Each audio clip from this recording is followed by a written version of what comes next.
Viewers, good morning. Assalamu alaikum. Good evening, wherever you are, whatever part of the world you are in. We are waiting for our guest to join us. So as soon as Mr. Sultan joins, we will be talking to him. Meanwhile, stay tuned. Let me know where you are and what is going on. We have recently launched a video that announces the training that I am going to conduct in Pakistan for 500,000 Pakistanis to be trained on the web development without coding a single line. So that's what we are trying to do. It aims to train 500,000 Pakistanis to develop responsive websites. And those 500,000 people will be from all over Pakistan, will be going to different cities in Pakistan. So stay tuned, keep an eye on my wall or on the site pdp.org.pk is the website name, pdp.org.pk. So you can go there and find more details what's going on. It will have all the information for you in the blog. So that's what we are trying to do. So we have our esteemed guest here. We will bring him live. Just give me 1 second. So let me introduce him to yourself. Today's topic is the changing the technology market. So we're going to talk about changing how the technology market is evolving and what are the different factors involving the market that is being changed. And thank you so much, Aman Ali. This show will be in English, so please hang in. Thank you so much. So our esteemed guest today is a great person. His passion is crypto.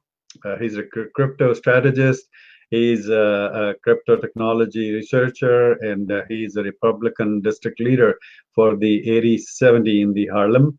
He's a former advisory member of the Rehan University. He is a former manager at Web 2.0 projects at the Economist. He is also a former director of the Sapient Corporation. Great person, great visionary. We have with us today our esteemed guest, Sultan. So let's welcome Oz. Oz, good morning. Good morning. How are you? Good. Thank you. You know what? Very first thing is that I like your appearance. Your appearance, I really admire the mix of gray and black, and you know your profile picture looks amazing. Nice job. Thank you. All right. So I did a little bit introduction, but I'm not sure how much justice I did with you, and I'm sure I didn't do it justice. So can we go back in time a little bit and share your progress or growth through the time? So let's take a step back and go back in your childhood. What passion did you have in the beginning that led you where you are today? I think it's been sort of a I don't know, it's a journey to get here. You know, I had started out initially in marketing and economics. I mean, one of the things that I was interested in doing was becoming an economist early on, and then, you know, once you finish schooling for that kind of stuff and get up to New York and start talking to some of the folks that are in the market, what you find is that your expectations don't necessarily meet reality. That allowed me to do a pivot into linguistics and a pivot into technology over the course of, you know, probably about 7-8 years, with a couple additional degrees. And then I spent probably the better part of the last 18 years inside of this field, which has also changed because it's gone from technology consulting to, you know, management consulting to social media to crypto now, and all of these things are steps that I've kind of taken over the course of, you know, starting out at consulting companies, jumping to other consulting companies, and moving from there. I mean, you know, it's my background's kind of mixed. On the one side, we're Arab, on the other side, we're Indo-Pak, and you know, my family lived through partition, and so. when we were kids, you were sold a lot of the be a doctor, be an engineer, be that kind of a thing. Yeah, And I think one of the challenges that you have in, modern America, and even I would say Europe, or any place else that's not India or Pakistan, even the GCC countries, is that a lot of those roles aren't delivering what they used to. The idea was that you could get one of those jobs, you could get married, you could have a family, you could provide for them, you'd have a certain degree of economic success, and that's what you could do. What I found was when, I'd initially applied to Carnegie Mellon and gotten in, and I was looking at some of the engineering jobs, the nature of engineering was changing in the mid 90s. And as computer science really sort of took over engineering, you weren't looking at like electrical engineering or mechanical engineering degrees the same way. What you're looking at is at comp sci degrees. And fast forward, another 20 years, I mean, what we're looking at right now is really kind of an interesting state of affairs. You've got technology companies like Google and Apple that have just dropped all of their basic requirements for a degree, right? So what it used to be is that you at least needed a bachelor's to go and start applying for some of these jobs. But what it is really right now is that you need some sort of technical acumen or technical competency that can be brought together relatively simply. Like there's a organization in England called CNET, right? And so what they have is they have 10-month to 14-month to 18-month certifications. And if you think back 20 years, what this used to be was kind of like the Microsoft certified professional, the Cisco certified professional. If you graduated high school, you could be coming from India, you could be coming from America, you could be coming from anywhere.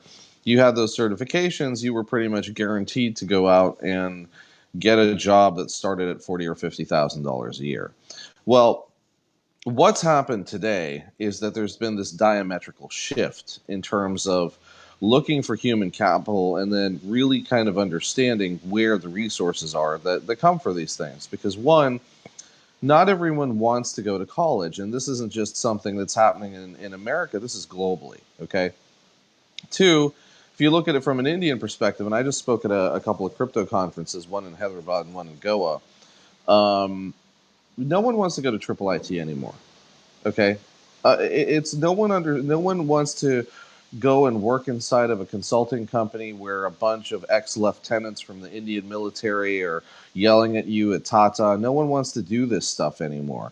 So what you're looking at is what is the new opportunity to tell a whole generation of folks how they can get into these jobs in a manner and fashion that's sensible. And so I'll lay out a couple courses for you. In America alone, and I think there's a parallel to this inside of India, Pakistan, and really the GCC, is that inside of managed hosting, which basically means people who are managing, data center, mining centers, and that sort of thing, we're going to have a dearth, or we're going to have a shortage of 6 million people by 2020. In cryptocurrencies, right? So in the crypto market right now, for every 8 jobs, I have 1 qualified applicant. In cybersecurity, by 2020, we're going to have another 6 million vacancies that cannot be filled because we don't have anyone to take these jobs. And then if you start thinking about any of the infrastructure that's out there. So what this used to be was people that were working on hardware. Well, since the movement from hardware to software switching starting in about 2008, now you have people that are managing all sorts of complicated software that runs on a variety of different hardware than it did 10 years ago and is much smaller but much more complicated to operate. So you've got 4 different areas that, in my mind, by 2020, just in America, will have an opening of about 20 million people. Now, when you think about India and you think about Pakistan, you're talking millions of openings there as well. If you think about the GCC countries, millions of openings are there as well.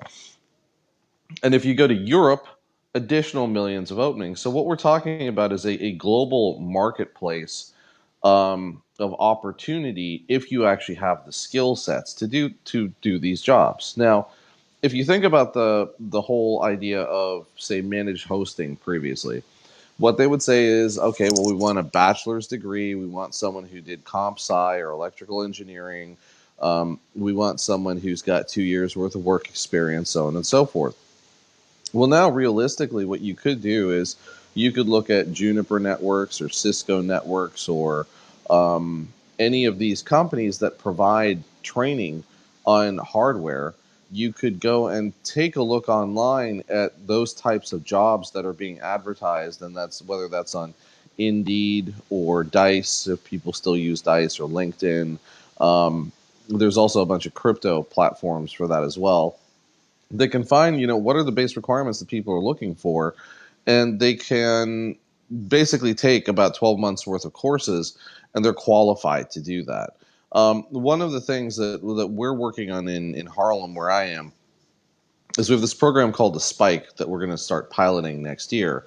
And what I'm finding is that, if you don't send kids to college, well, where's that mentorship to kind of get them all of those skills to go and work in the workforce? Because, they haven't worked in teams. They may not have had to execute projects together. They may not have had to do the same type of work that you and I have experienced inside of a professional work environment.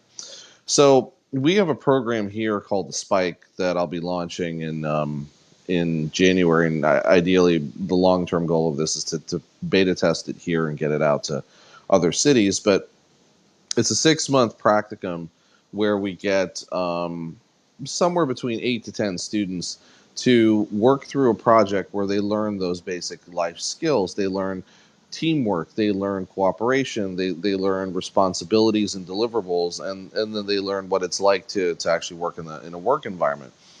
And then we put them into 12 to 14 months worth of technical training while they're doing on-the-job training. The goal is into jobs where you could be making $40,000 or $50,000 a year, and that training at the same time. And then above and beyond that, when I start looking at these other challenges, which are crypto and cybersecurity, there's a ton of companies right now that are just looking for people that have the social skills, that have basic technical skills that they can train into these roles. And one of the challenges that we had in America, which is where I think Trump had trimmed some of the visa program, was you had a lot of recruiters, that were, say, taking H-1Bs and stuffing them into these jobs that should have been jobs that paid $50,000 a year, and they're charging these companies $80,000, $90,000, $100,000 a year. So now you've got all these opportunities open, right? And this is on a global basis, but I just don't think that people know how to get to those jobs. And that's the learning and education process we're, as leaders, going to have to facilitate inside of the next 4 to 5 years. That's awesome. That's really wonderful. So there is a gentleman named Mohammed Nasser. He's asking, Nasser Ahmed. He's asking where to learn crypto. It's algorithms and logic and some tools related to it. So Nasser, stay tuned. Under the Pakistan Development Program that we have launched, there is a segment on cryptocurrency as well. Not on crypto, on blockchain technology. So blockchain for business. So there's a course going on. We closed the registrations recently, and that course will be in progress soon. Stay tuned for the next course announcement. It's for free, and it talks about where you can implement blockchain into the business. And same question to you, Oz, if you can please share your thoughts about where people can find more information about crypto specifically. Sure. There's a book out there called The Business Blockchain. That's the first thing I would recommend everyone go and pick up. That'll give you sort of the use cases for this. There's also there's an ICO called Academy.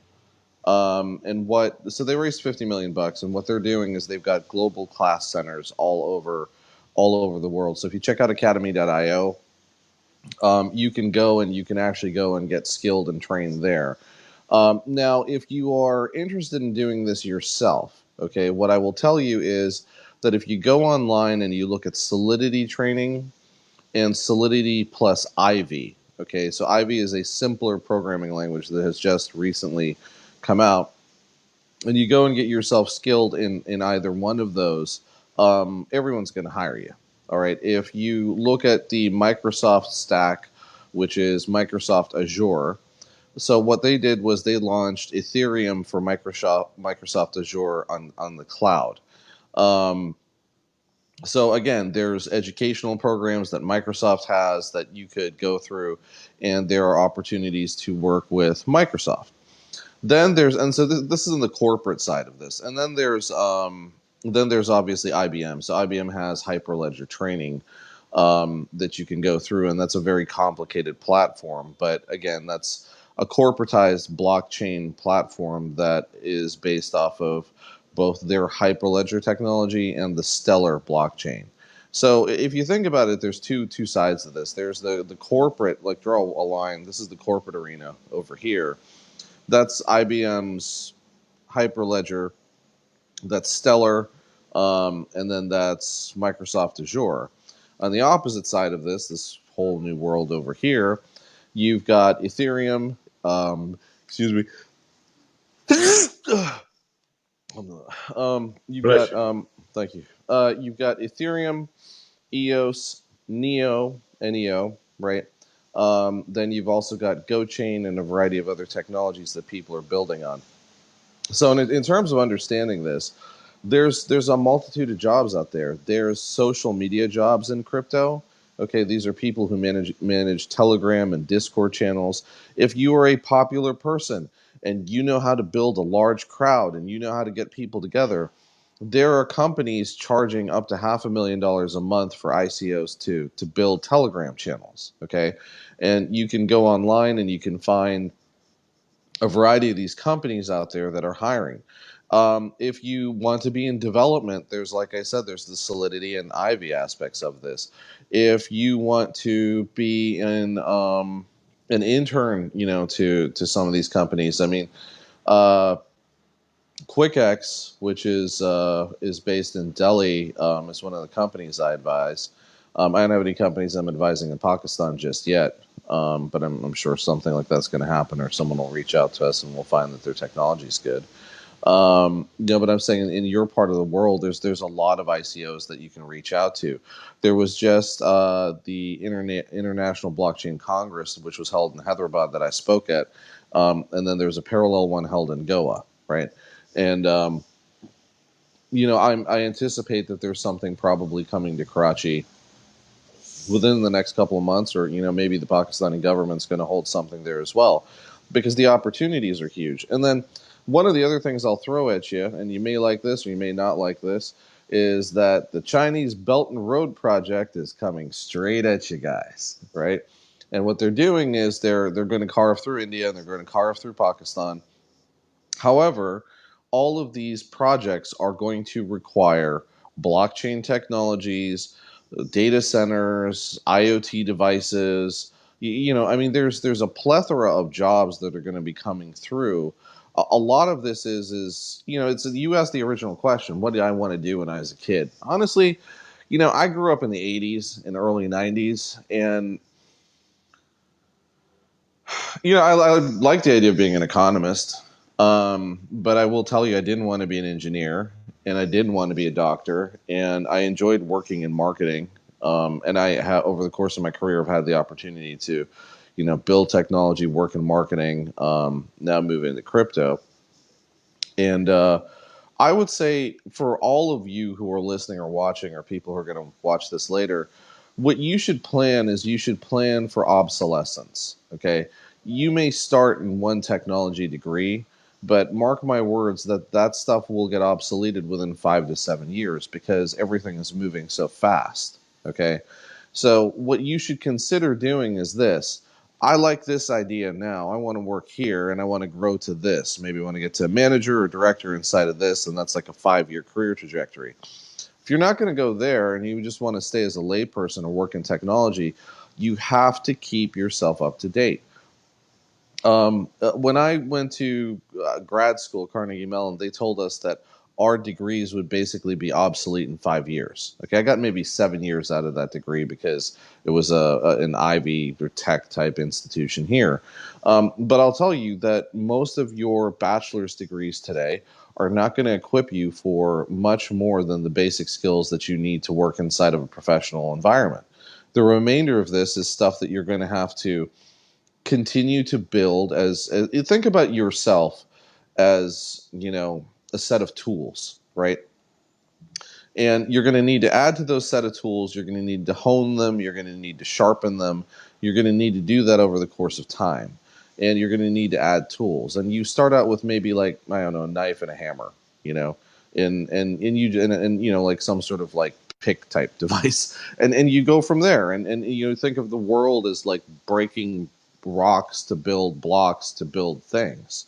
And if you use these kind of metaphors for yourself, you'll get pretty far. But I want to tell you that there's opportunities here, not just for the brothers. There's a lot of opportunities for sisters, and one of the big things I'm focused on is like how do you get sisters involved? Like I don't know how much your viewership's Muslim, but I'm Muslim, and my imam's here in Harlem, and Harlem is a third black, a third Muslim, and a third Latino. Okay, and we are a microcosm of a lot of places in the world today.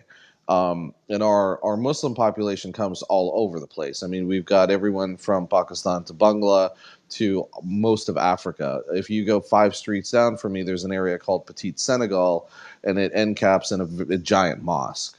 So one of the things that I've been pushing for is to say this, that it's not just about getting the sisters in from a literacy perspective, but there's a lot of jobs that sisters are just better innately to do, things like marketing, things like understanding some of the social sciences and how we engage around these things, and then how you educate people on technology. I mean, there's a massive amount of opportunity in crypto. There's a massive amount of opportunity around anything related to tech projects and the tech management of projects. And then if folks are interested in coding as well, there's going to be thousands and thousands of coding jobs that are available. It's just, the same thing I said before, plan for obsolescence. Some of the stuff will start with Java and JavaScript. There'll always be someone that'll have a need to program in C++. But a lot of the 5th generation or more lightweight technologies that are out there are really what people need today. And, when I went to college, I mean, good God, you had to like take a course in building your own operating system, and you had to learn C, and this was pre-Java, and then we learned Java, and it was complicated. And now you can go out there and learn something like C Sharp, which is again Microsoft platformed and married to Microsoft, but you can learn something like Solidity, and you can be quickly desirable inside of the crypto environment. And with global workforces being dispersed the way that they are these days, and also a massive proliferation of crypto companies coming out of India and Pakistan, you've got a lot of opportunities. That's wonderful. So we have some comments from friends. So thank you so much. I know it's taking over the screen, but I just wanted to bring up that Nasser Ahmad is really appreciating what you told the viewers. So thank you so much for sharing. You're a visionary. I know that. Now, and I have seen the technology unfold and morph into what we have today. I started my IT career back in '76. That was the stone age of computers at that time. Since you are living into the technology world, you're living crypto. That is the recent trend in the market. What do you think where the technology is going to lead in 10 years, 20 years, or 2050 from now? What do you think? I've been reasonably good at predicting some of these things. So I'll put it to you this way. What blockchain is going to do to traditional businesses is the same thing that the internet did to traditional businesses. It is going to disrupt it in a massive, massive way.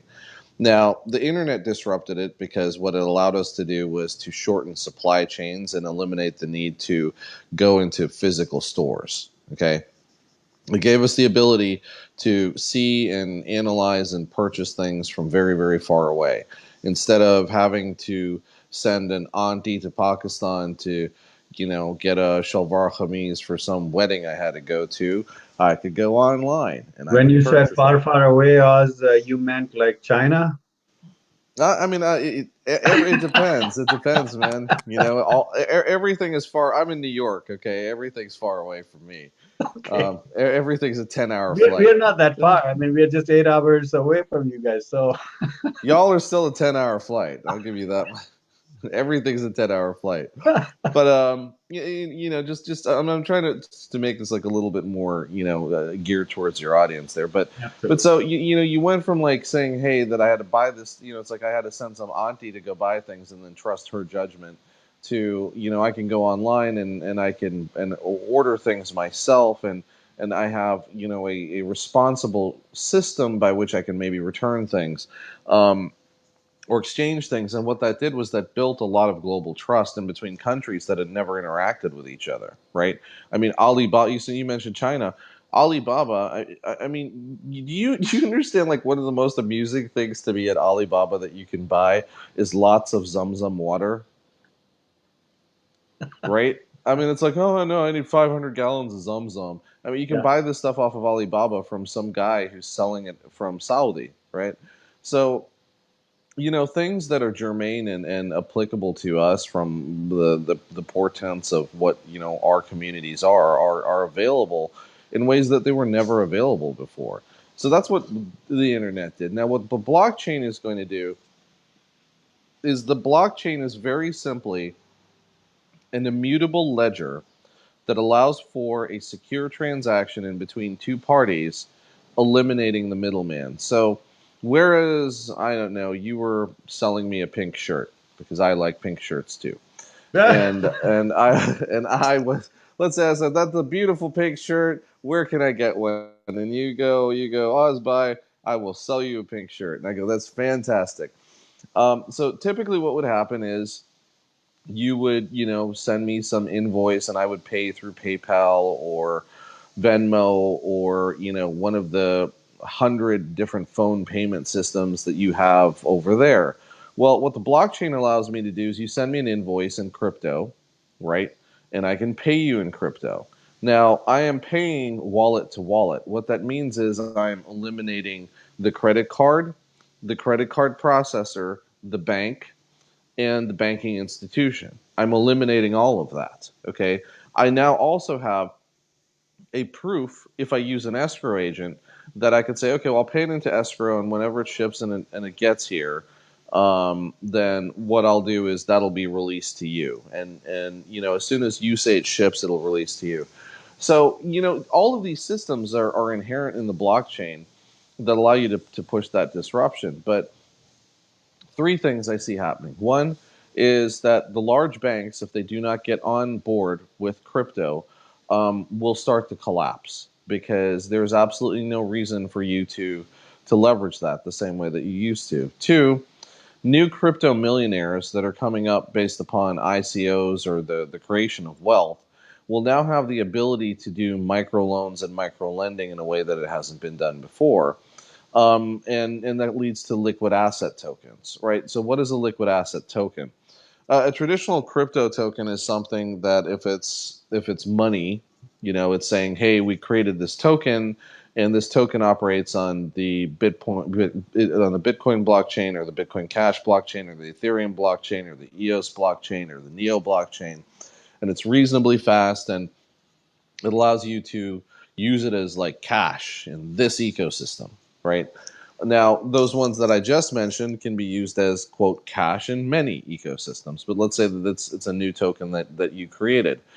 When you create that, you do two things. You create the amount of token that's needed to raise the money for that token, but then you create additional token that you're issuing. That additional token that you're issuing creates wealth practically out of thin air. Okay. And the ability to leverage that wealth is really what I think is different. Like, look, I remember Indo-Pak people in the 80s and 90s, and everyone was like kind of, oh, I want to have a Mercedes and a big house and, like impress people. And I got to tell you, like, I was just over there and the attitudes are significantly different. The attitudes of folks like myself are kind of like, well, that's cool. You have a Lamborghini, but what have you done for people? Yeah, Like, what have you done for your community? How have you given back? I mean, that's right. and I think what a lot of people are saying is like, I'm saying this, people like Brock Pierce, who is a leader in the crypto markets, is saying this. Miko Matsumura, like, a lot of people who are out there are like, what have you done to give back? And I think the opportunity here is the disintermediation of the banking system to the unbanked and the underprivileged, right? So consider this. What do they call Northwest Frontier Province now in Pakistan? NWFP. Sorry, It can got you hear me? renamed, right? What used to be NWFP in Pakistan? WFP is now Khyber Pakhtunkhwa, KP. Okay, so it's KP. Yeah. So this is an area of the world that has a tremendous amount of problems in terms of access of money, right? And transmitting money has a tremendous amount of problems in terms of getting stuff there. It's also got a terrorism problem, right? Coming from the north. And I had done a bunch of, if you want to read up on some of the pre-crypto stuff I did on like kind of how you stop terrorism, it's out there. It's in the Army Journal. Just Google me and the words Army, and that are the research will come up. But in solving some of these larger societal problems, if you were able to just give people their crypto wallets, all of a sudden you've done something magical. You've created an economy where people can pay each other with access to capital that they didn't have. And the reason I picked KP is because a similar thing is happening in Venezuela. I wish I could show you this picture, but there's a picture of a chicken, right? Just a 5 pound chicken, 2.2 kilogram. Well, I guess it's about 2.2 kilo chicken, and then there's a stack of money, and the stack of money is like this, right? Oh And my so goodness. it was something like, I don't know what the I think it was something like 5 to 10 trillion bolivars is how much chicken For costs, a chicken, and okay. in Venezuela, and this was like 2 weeks ago, and now it's gotten to the point where that money has devalued so much that the same way you would see, a servant sweeping dust out of the house. I mean, they were sweeping bolivars out of the house. There's just stacks and stacks of these bolivars that kids were playing in. Um, and that's the second reason for this, because the access to capital and the ability to disintermediate banks, plus the instability of banking systems in many emerging world countries, is going to lead to people to say, hey, listen, here's a digital currency that I can use that's more secure, that I can pay you with, that, by the way, you can use anywhere to buy anything. Okay. um, that's two. And then the third thing I think is the standardization of this with, mainstay vehicles of commerce across the world and the internet. There is a car dealer in Houston, Texas, that will now allow you to buy everything but a Lamborghini with crypto. So if you want to buy a Cadillac, pay with crypto. You want to buy a Maserati, pay with crypto. If you want to buy yourself a Buick, pay with crypto. If you want to buy yourself a Tata, buy it in India. But you understand where I'm coming from Yeah, on this, and exactly. and then you can use crypto to buy houses. You can use, so what it is becoming is a disintermediation of that monetary system, and then what it also allows you to do is it allows people who are unbanked to not get screwed. Okay, what happened in India when they retired the 500 rupee note? How many people lost how much money? Oh my goodness. Yeah, I know. And these are people who'd been struggling and saving money for a long period of time. That's right. Yeah, yeah, exactly. Exactly. So Oz, I know that we have a limitation on time as well. It's really great subject of technology and the technological market, You what's froze a little happening bit there. in the world. Can you hear me now? Can you hear me?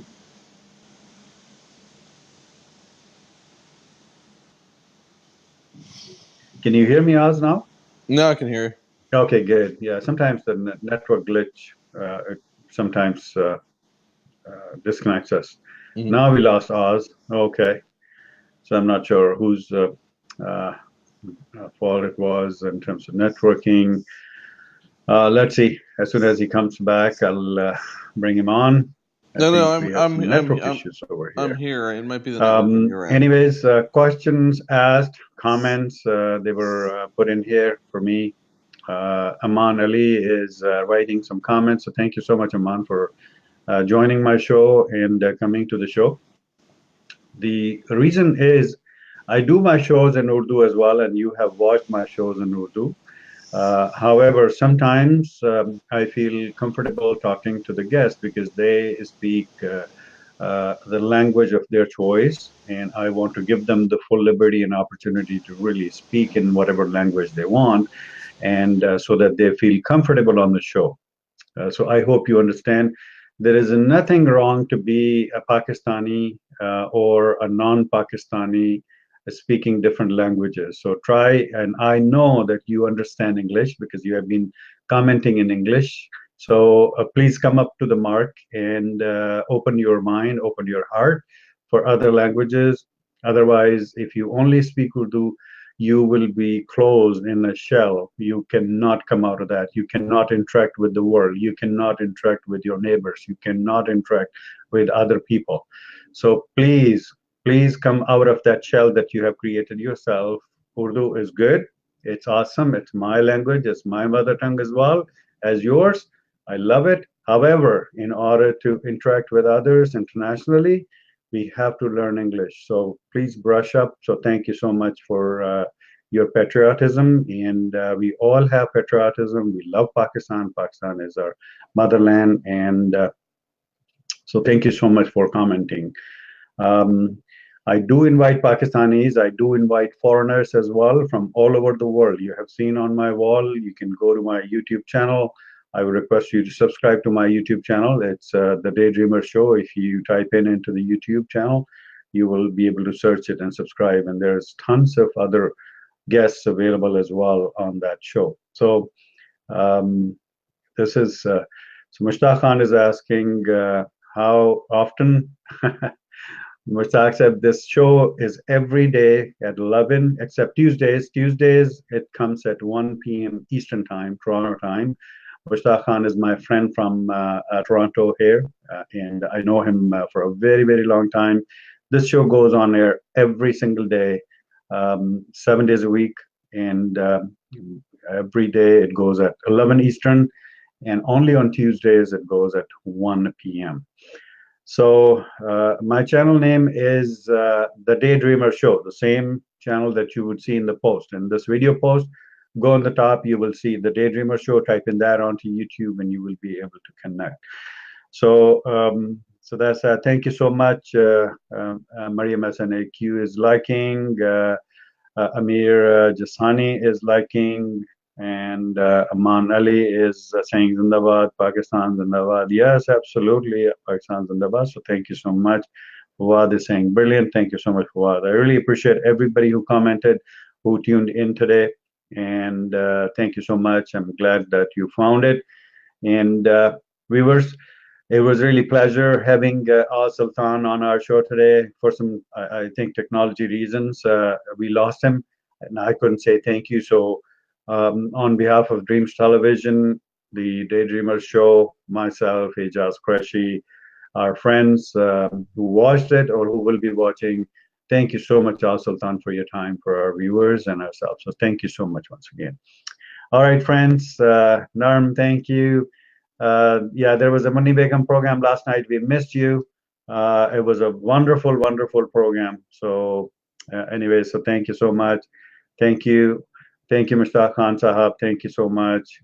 And Hassan Qureshi is saying excellent. So thank you so much. Appreciate it. And Mirjasani is saying thank you for connecting. And thank you so much. Thank you, Norm. All right. Take care. Take care, friends. We'll see you later. All right. Here we go.